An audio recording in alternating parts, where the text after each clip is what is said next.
We're here with Secretary Hillary Rodham Clinton talking about her new book, What Happened? Now, one of the things that happened is, as you said, is that it's clear the Russians were trying to influence our election. You said when you were on with Terry Gross at NPR that if it's proven, if there is a deeper connection, some sort of collusion between the Trump campaign and Russia, that would be grounds to question the legitimacy of the election of the President of the United States. My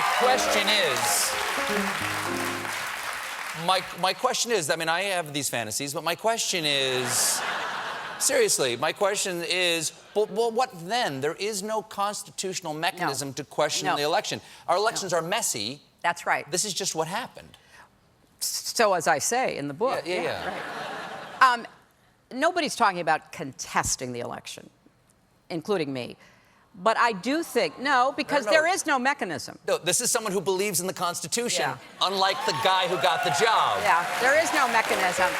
But I think legitimacy is rooted in what comes out of these investigations, because if there is evidence of coordination, communication, whatever it might be, then I think millions of Americans are going to say, well, those raise questions about legitimacy. Now, what do you do with those questions besides ask them?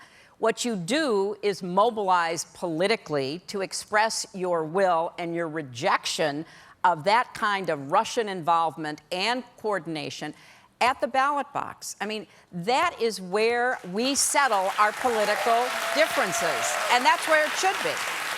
I agree. Did you happen to see the president's speech at the UN today? I saw parts of it, yes. What did you make of it? I thought it was very dark, dangerous, not the kind of message that the leader of the greatest nation in the world should be delivering. You are both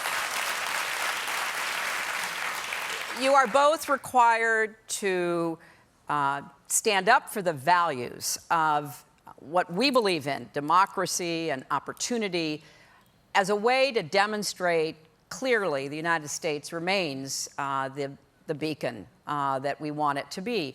While, of course, when you face dangerous situations like what is happening in North Korea, to make it clear, your first approach should always be diplomatic.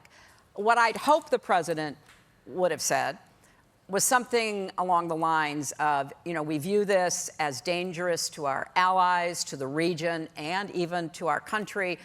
We call on all nations to work with us to try to end the threat posed by Kim Jong-un, and not call him Rocket Man, the old Elton John song, but to say clearly we will not tolerate any attacks on our friends or ourselves. But you should lead with diplomacy. You should lead with the commitment to trying to avoid conflict however you can. One of the things that you say in the book is that in recovering from this, and while writing the book, you leaned heavily on Chardonnay. So I was wondering whether would you care for... You like that? Yeah, sure. Yeah, absolutely. There Well, you go. yeah. There were a few other things, but this helped. How did you get out of bed in the morning? Because I did not run for president, and I could barely do it. In 2000, I don't think Al Gore shaved for a year. How did you... Yeah, that wasn't an option for me.